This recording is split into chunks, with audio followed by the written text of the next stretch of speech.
बिस्मिल्लाहिर्रहमानिर्रहीम। अस्सलाम वालेकुम नाज़रीन कराम, मैं हूं आपकी मेज़बान डॉक्टर मुक़द्दस मलिक। आपके अपने प्रोग्राम आपकी बात आपके साथ में आज हम मौजूद हैं NH70 डिस्ट्रिक्ट गुजरात में। और नाज़रीन कराम, गुजरात को गुजरात इसलिए कहा जाता है कि पाकिस्तान के मर्ज़ वजूद में आने से पहले हिंदू और मुसलमान कम्युनिटी में मेजॉरिटी जो है वो गुज्जर फैमिली से बिलोंग करते थे, इसलिए गुजरात को गुज्जर फैमिली के नाम से गुजरात कहा जाता है। नाज़रीन कराम, आज हम मौजूद हैं देवना मंडी में और आपकी मुलाकात एक ऐसी शख्सियत से करवाते हैं जिनका फैमिली बैकग्राउंड 1961 से यानी 1961 से सियासत से बिलोंग करते हैं और बल्दियाती इलेक्शन में माशाल्लाह से कामयाब चेयरमैन रहे हैं उनके दादा। तो आज हम आपकी मुलाकात ऐसी ही सियासी और समाजी शख्सियत से करवाते हैं। मेरी मुराद चौधरी शहजाद इकबाल साहब हैं जो सबका चेयरमैन यूसी मंडी हैं। अस्सलाम वालेकुम। जी वालेकुम अस्सलाम। कैसे मिजाज हैं? जी अल्हम्दुलिल्लाह जी ठीक, शुक्र अल्हम्दुलिल्लाह। अच्छा, मुझे ये बताइए जो सब के आपका फैमिली बैकग्राउंड माशाल्लाह सियासत से मुंसलिक है और बड़ा सियासी पस मंज़र है आपका, लेकिन मुझे ये बताइए जब आप सियासत में आए यानी आपने चेयरमैन के लिए इलेक्शन कंटेस्ट किया तो आपका विजन या आपका एम्बिशन क्या था? बिस्मिल्लाहिर्रहमानिर्रहीम। देखें जी, 61 से मेरे दादा से लेकर अब तक हम जो सियासत में आ रहे हैं और माशाल्लाह जब से यूनियन काउंसिलें बनी हैं, पहले चेयरमैन जो मेरे दादा चौधरी शाह मोहम्मद बने थे उनसे लेकर अब तक हमारे ख़ानदान में चेयरमैन नहीं आ रही है। तो मैं काफ़ी अर्सा बाहर रहा हूँ, तकरीबन 20-22 साल बैरून मुल्क रहा हूँ। तो 2008 से पाकिस्तान में हूँ।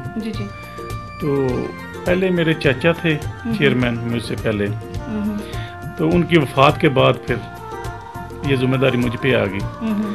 तो जब इलेक्शन का टाइम आया तो सब ने कहा कि ठीक है आप इलेक्शन लड़ें। तो बुज़ुर्गों की रवायत को कायम रखते हुए मैंने कहा चलो ठीक है, कोशिश करते हैं इंशाल्लाह। अवाम की खिदमत ही करनी है लोगों की, तो जो है वो अवाम की खिदमत है। जी, वैसे भी वो डेरेदारी का निज़ाम था, डेरेदारी में भी खिदमत खलक है। अगर आप लालच इससे निकाल के करें तो इससे बड़ी इबादत नहीं है। सही बात है। तो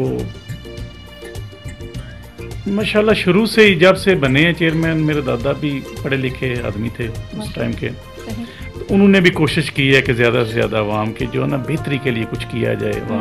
वो भी करते रहे माशाल्लाह, काफ़ी उन्होंने चीज़ें की हैं। तो मैंने सोचा कि थोड़ा चेंज लाया जाए, कि थोड़ा फैसिलिटी दी जाए बंदों को, आवाम को।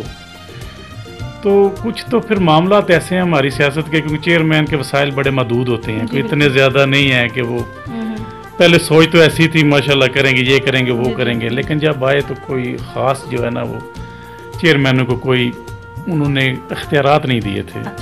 अच्छा जोसेफ, मैं सेकंड क्वेश्चन आपसे ये पूछूंगी कि मतलब चौधरी अशरफ देवना साहब जो हैं आपकी फैमिली से बिलोंग करते हैं वो भी, तो माशाल्लाह उनका पस मंज़र जो है वो पीपल्स पार्टी के साथ रहा और रिसेंटली जो उन्होंने इलेक्शन 2013 का जो इलेक्शन कंटेस्ट किया उसमें वो नून लीग में शामिल हो गए और आप भी, तो आपने पीपल्स पार्टी क्यों ज्वाइन नहीं की? मतलब जबकि वो बड़ा मतलब समझ लें कि सियासी पस मंज़र रहा है पीपल्स पार्टी का यहाँ से। जी जी बेशक, वाकई वो बड़े जाले रहे हैं पीपल्स पार्टी के माशाल्लाह। और पीपल्स पार्टी के जितने भी वर्कर थे वो जाले ही थे उस वक्त के टाइम पे। तो बड़ा टाइम उन्होंने साथ गुजारा है पीपल्स पार्टी के साथ।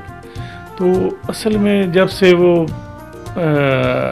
जरदारी साहब आए हैं, क़यादत संभाली उन्होंने, तो काफ़ी वर्कर या जाले जो है ना थोड़े पीछे हटने शुरू हो गए। तो गुजरात में भी कुछ ऐसा ही मामला बना है कि वो उनका ना कोई खास वो ना कुछ कर नहीं सकते थे अपने बंदों के लिए, तो इसलिए पार्टी छोड़ दी।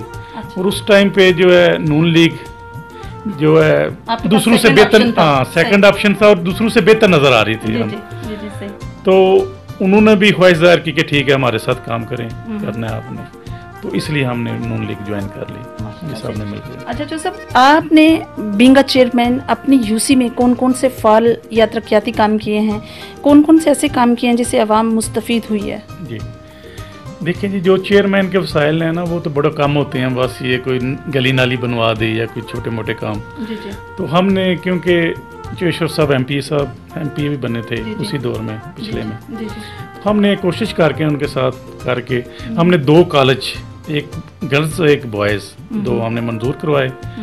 बॉयज़ जो है वो बन गया है, अभी रनिंग है, चल रहा है 2 साल से, पिछले 2 साल से उधर चल रहा है। जो गर्ल्स था ना वो उसके लिए हमने ज़मीन चाहिए थी एक्वायर की, उसमें सब लोगों ने कंट्रीब्यूशन किया चेशो साहब ने ज़मीन दी, मैंने भी दी, और भी लोगों ने, तो वो हमने तकरीबन जो है ना कोई 40 कनाल ज़मीन जो है माशाल्लाह से वो एजुकेशन के नाम करवाई महकमे के, माशाल्लाह, अल्लाह पाक और कबूल उसको जो वो मुकम्मल है, वो प्लानिंग होगी उसकी, जी, जी। तो बस अभी फंड ही रिलीज़ होने हैं, तो इंशाल्लाह वो कॉलेज भी बन जाएगा। जी, जी। ये हमारे लिए बड़ी कामयाबी थी, क्योंकि तलीम जो है वो सबसे ज़रूरी बहुत चीज़ है, ज़रूरी है, जी। और ख़ास करके जी बच्चियों के लिए जी, जी। ज़रा दूर जाना हम्म, मुश्किल होता है, क्योंकि मामलात ऐसे हैं, हालात ऐसे हैं, तो उनके लिए कोशिश कर रहे हैं, और बॉयज़ जो है वो चल रहा है। अभी माशाल्लाह लड़के हाई स्कूल से निकलते हैं तो सीधे ऐसे ही चले जाते हैं कि वो जैसे अभी गांव में पढ़ रहे हैं, माशाल्लाह। तो काफ़ी बेहतरी है तलीम के मामले में। और सड़कें 2-3-4 बड़ी जो बड़ी ज़रूरी थी, जी, और जी। उनसे काफ़ी कनेक्ट हो गया हमारा हल्का सारा, जी, जी। जो वो बड़ी उसकी सार बंदे ने उसको अच्छा उन्होंने माशाल्लाह से काफ़ी अच्छा जो है रोड बन गया। गया। अच्छा, मुझे ये बताइए कि जैसा कि मतलब बलदियाती इलेक्शन अब आने वाले हैं, इंशाल्लाह ताला अल्लाह पाक इस कोरोना जैसी आफत से हम सबको महफूज रखे, तो इंशाल्लाह ताला बलदियाती इलेक्शन होंगे, आप किस लेवल पे इलेक्शन में कंटेस्ट करेंगे? जी देखें, इंशाल्लाह देखेंगे उस वक्त, जब वक्त आएगा जी, तो जी। क्या सूरत हाल है, हम्म, तो कोशिश तो करेंगे कुछ, सही, हाँ कुछ मतलब बेहतर सही जी, राय जो है आपकी मतलब बेहतर है। जी बेहतर इंशाल्लाह सही। कोशिश करेंगे। सही। अच्छा, मुझे ये बताइए कि हर इंसान की लाइफ की कुछ अचीवमेंट होती हैं सर, कुछ ऐसी अचीवमेंट होती हैं जिनको सोचकर या जिनको ऑब्जर्व करके या जिनको फील करके स्पेशली इंसान सोचता है कि ये ऐसी अचीवमेंट है जिनसे रूहानी सुकून मिलता है। सर, आपकी लाइफ का कोई ऐसा रूहानी इंसिडेंट या रूहानी पीसफुल समझ लें कि अचीवमेंट हो तो वो हमारे साथ शेयर कीजिए। जी बस क्या करें, जब किसी के काम आता हूँ ना, किसी बंदे के कोई ऐसा कोई ज़रूरतमंद होता है, या कोई ऐसा काम जिसे सही जो करना चाहिए, जी जी बिल्कुल, जब वो कर लेता हूँ तो फिर बड़ा सुकून आता है माशाल्लाह माशाल्लाह। सही बात है, बहुत अच्छा जवाब दिया। हमारे क्योंकि इधर ऐसे ऐसे वाक़यात होते हैं कि हम सारे अफसोस तो करते हैं कि यार ये उसके घर जाके, लेकिन हम उसके लिए उसकी मदद करने के लिए तैयार नहीं होते, क्योंकि इसका नुकसान हुआ है या इसकी अभी ज़रूरत है, तो वो कोशिश होती है कि उसकी सिर्फ अफसोस करने के बजाय उसकी कोई मदद भी की जाए, तो उस दिन बड़ा सुकून आता है, रात को नींद बहुत अच्छी आती है। वाकई ऐसा जज्बा है जिससे सुकून मिलता है। अच्छा, मुझे ये बताइए कि प्राइम मिनिस्टर साहब ने जो तंजीमी ढांचा कंप्लीट करवाया है, जैसे पंचायत कौंसिल बनी है सर, विलेज कौंसिल बनी है, या नेबरहुड लेवल पे बना है, फिर कॉरपोरेशन बना है सिटी लेवल पे, तो हम मुझे बताइए कि आवाम को किस हद तक इसमें रिलीफ मिला है और किस हद तक इससे आवाम जो है मुस्तफ़ीद हो सकेगी? जी उम्मीद तो बड़ी है इंशाल्लाह, ये जो नया ढांचा लेके आए हैं वज़ीर-ए-आज़म साहब, क्योंकि ये कोई नया नहीं है, ये जो सबसे तरक्की याफ्ता मुल्क और कामयाब जो है ना उनमें चल रहा है ये ऑलरेडी। हाँ, लेकिन हमारे मुल्क में तो नया नहीं, अभी नया है बिल्कुल। हमें उम्मीद है कि इसके साथ काफ़ी रिलीफ मिलेगा लोगों को, क्योंकि पहले जो था ज़िला डिस्ट्रिक्ट कौंसिल के मुतलका जो है चेयरमैन जो है डिस्ट्रिक्ट कौंसिल के 100 या 150 होते या 200 होते थे, उन्होंने इलेक्ट करके एक चेयरमैन को डिस्ट्रिक्ट चेयरमैन बनाना है, तो फिर वो चेयरमैन की सबसे ज़्यादा प्रायोरिटी या ज़्यादा फोकस होता था अपनी यूनियन कौंसिल पे, साथ वाली 2-3 या जो उसके मंजूर नज़र हैं उन यूनियन कौंसिल में काम होता था, फंड साहब उधर चले जाते थे। अभी थोड़ा सा कम हो गया, क्योंकि डिस्ट्रिक्ट चेयरमैन एक होता था, अभी तहसील कौंसिल के 3 बंदे आ जाएंगे, 3 तहसीलों के, थोड़ा हल्का भी छोटा हो गया। और उसके अलावा ये इलेक्शन जो है ना, ये उसने पूरी तहसील में लड़ना है, फर्दन वोट लेने हैं, किसी चेयरमैन के नहीं लेने हैं, उसने बनना है, इसलिए वो वाम के साथ मुंसलिक होगा और आदमी वही आएगा जिसको वाम चाहेगी। पहले तो पार्टी किसी को भी खड़ा कर देती है, ठीक है पार्टी वोट मिलनी है तो उसने बन जाना है। तो अभी ये है कि मेरे ख्याल में बेहतरी आएगी, एक तो रिसाइकल होगा सिस्टम सारा, अच्छे लोग सामने आएंगे, आगे आएंगे खिदमत करने वाले, और वो सबके साथ जो है ना मतवाजी सलूक करेगा। अच्छा, मुझे ये बताइए कि डिस्ट्रिक्ट गुजरात को अगर देखा जाए तो पॉपुलेशन के एतबार से इसका नंबर 20वां है, यानी 20 नंबर पर आता है डिस्ट्रिक्ट गुजरात। डिस्ट्रिक्ट गुजरात की सियासत के बारे में आपकी क्या राय है? देखिए, डिस्ट्रिक्ट गुजरात की सियासत जो है, वैसे जो रवायती तौर पे चल रही है, वो 2-3 खानदानों में ही चल रही है।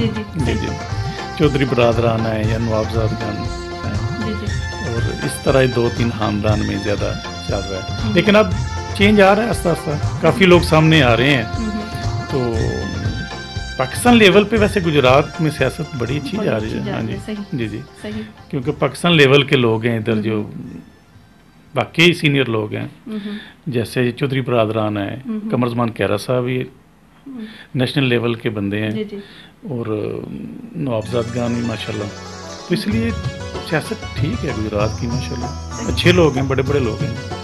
अच्छा, मुझे ये बताइए कि अगर नून लीग के प्लेटफॉर्म से आप इलेक्शन कंटेस्ट करेंगे, तो आपको पता है नून लीग की इस वक्त रेपो जो है वो काफ़ी हद तक डाउन हो चुकी है, काफ़ी करप्शन के केसेस जो हैं उनके ऊपर निकल चुके हैं। तो अगर बल्दियाती इलेक्शन में आप देखें, तो अगर इलेक्शन कंटेस्ट करेंगे तो आप किस के प्लेटफॉर्म से करेंगे? देखिए, पहली बात तो ये है कि हमने ना, जब अभी पिछली गवर्नमेंट चल रही थी नून लीग की, तो केशव साहब ने रिज़ाइन दे दिया था चलती गवर्नमेंट में एमपीशिप से। रिज़ाइन दे के तो हमने जो है तहरीक इंसाफ, पाकिस्तान तहरीक इंसाफ जो है ज्वाइन की, इमरान खान साहब से मिले जाके बाकायदा, और हमने उसमें शमूलियत की। तो हम अभी जो है पीटीआई में, हाँ जी माशाल्लाह, पीटीआई ये आपने सर सीक्रेट रखा था या अभी अनाउंस कर दिया होगा? जी नहीं, अनाउंस कर दिया। हाँ जी, उसी वक्त ही हो गया था। हाँ, जब गवर्नमेंट थी अभी नून लीग की।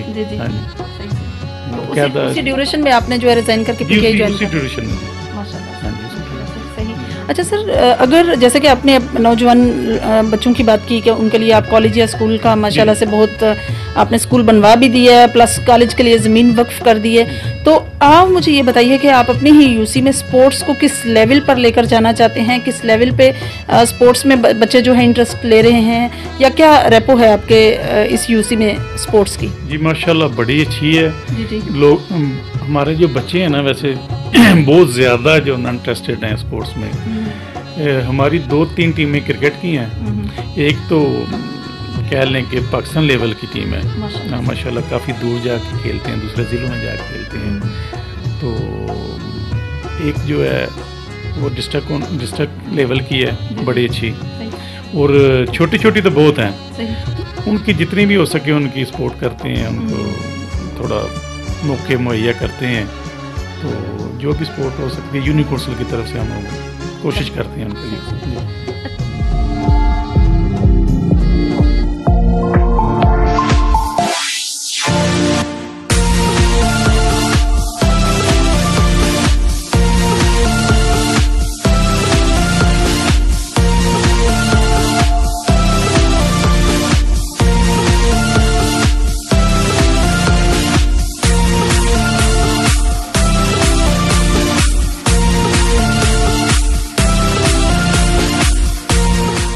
चैरिटी के हवाले से अगर मैं आपसे पूछूं तो सर, जैसा कि आपको पता है कोरोना जैसी महलिक डिजीज़ ने पूरी दुनिया को घेरा हुआ है और पाकिस्तान भी उसी की लपेट में है, तो आप मुझे ये बताइए कि इस ड्यूरेशन में आपने अपने ही यूसी के लोगों को किस तरह से मुस्तफ़ीद किया? क्योंकि आपको पता है लॉकडाउन की वजह से लोग काफ़ी परेशान हाल हैं, और वैसे भी चूँकि काफ़ी कारोबार बंद होने की वजह से लोगों के हालात काफ़ी डाउन हैं, तो आपने सर किस तरह से चैरिटी के हवाले से, खिदमत खल्क के हवाले से या वेलफेयर के हवाले से आपने किस तरह से सपोर्ट किया? देखिए, पहले नंबर पे तो गवर्नमेंट ने ऐलान किया कुछ मदद करने के लिए, तो हमने कुछ ना लोगों की ड्यूटी लगा के सबका अंदराज वगैरह, जितने बंदे थे मुस्तहिक लोग थे उनका अंदराज वगैरह कराया, जो भी तरीका था गवर्नमेंट का। दूसरे नंबर पे जितने हैं ये साहिब हैसियत लोग हैं, उनसे रब्ता करके, बाहर भी हैं कोई इधर भी हैं, तो हमने तकरीबन 20-25 लाख रुपए का सामान मंगवा के तकसीम किया लोगों में जी, उसमें देवना मंडी और यूसी के दूसरे भी कुछ गाँव। आपकी इस काविश को कबूल फरमाए। अच्छा, मुझे ये बताइए कि आपने अपनी कम्युनिटी में तो लोगों को मुस्तफ़ीद किया माशाल्लाह से जितना भी हो सके। अभी जो प्राइम मिनिस्टर साहब का डिसीजन है कि मतलब मेरिट पर जो है फैसले होने चाहिए, स्पेशली इसके हवाले से, ब्यूरोक्रेट के हवाले से, तो आप मुझे ये बताइए कि किसी पॉलिटिशियंस में, आपके डिस्ट्रिक्ट गुजरात में किसी पॉलिटिशियन का कोई इन्वॉल्वमेंट है? या आप चलें अपनी यूसी की बात कर लें कि देवना में जो मौजूद थाना है आपके लिंक में, तो वहाँ आप मतलब पॉलिटिशियन जो है इन्वॉल्व होते हैं? जी देखिए, ये तो एक ना सिस्टम चल रहा है पाकिस्तान में, बहुत बड़ी खराबी का बायस है कि थानों में जो है ना पॉलिटिशियन का सारा इन्वॉल्वमेंट बहुत ज़्यादा है। सही। क्योंकि जो SH होते हैं उसको थाने का जो उस एरिए का MNA या MP है जी जी। उनकी सिफारिश पे लगाया जाता है। सही। तो वो ज़ाहिर है जब वो उनकी सिफारिश पे लगेगा तो फिर वो उनकी बात भी मानेगा। सही। तो उसमें फिर ऐसा होता है कभी कभी वो नाइंसाफ़ियाँ भी होती हैं, क्योंकि वो एक चला गया MNA साहब के पास, MP साहब के, चेयरमैन के साथ, जी ये मेरा काम है, कई दफ़ा वो काम राइट नहीं होता, फिर भी वो थाने वालों को करना पड़ता है। सही। तो कुछ थाने वाले भी, आपको पता ही है कैसे ही हमारे पुलिस का रवैया है, थोड़ा सा अभी सुधार लाने की ज़रूरत है। तो अभी पहले से वैसे काफ़ी बेहतर है। पहली गवर्नमेंट जैसी इन्वॉल्वमेंट नहीं है अभी सियासियों की माशाल्लाह से। मतलब आपको चेंज नजर आ रहा है? हाँ, चेंज है, बिल्कुल चेंज है, और उम्मीद है इंशाल्लाह आने वाले वक्त में ये बिल्कुल ख़त्म हो जाएगी। सही। हाँ जी। लास्ट में सर आप अपनी ही कम्युनिटी के नाम कोई मैसेज कन्वे करना चाहते हो तो? जी ज़रूर। देखिए, मैं समझता हूँ कि कोशिश है हमारी भी, हमारा एक फ़र्ज़ है, क्योंकि हमें हमारे भाइयों ने आगे लगाया है, क्योंकि उन्हीं की वजह से हम जाके कहीं भी बैठते हैं। जी बिल्कुल। तो हमारी भी कोशिश है कि उनके लिए कुछ अच्छा किया जाए, लेकिन मैं समझता हूँ जब तक वो खुद कोशिश नहीं करेंगे कि हालात बेहतर हों और चेंज लाने की, तो चेंज नहीं आएगा। बिल्कुल सही। जी बिल्कुल। सिर्फ ये नहीं नारा लगाने से कि जी चेंज आ गया, ये हो गया, वो हो गया, तब्दीली आ गई है, वो बातों से नहीं आएगी, कि थोड़ा बहुत अमली भी करना पड़ेगा। तो मेरे भाइयों के पास रिक्वेस्ट है उनके लिए कि कोशिश करें कि अपने आप को थोड़ा ठीक करेंगे तो इंशाल्लाह बाकी भी ठीक हो जाएंगे। जी इंशाल्लाह।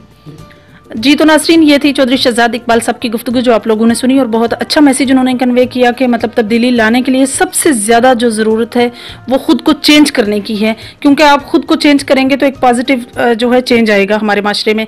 इंशाल्लाह मेरी मुलाकात होगी फिर आपके साथ किसी नए प्रोग्राम में, तब तक के लिए इजाज़त चाहती हूँ। अल्लाह हाफिज़।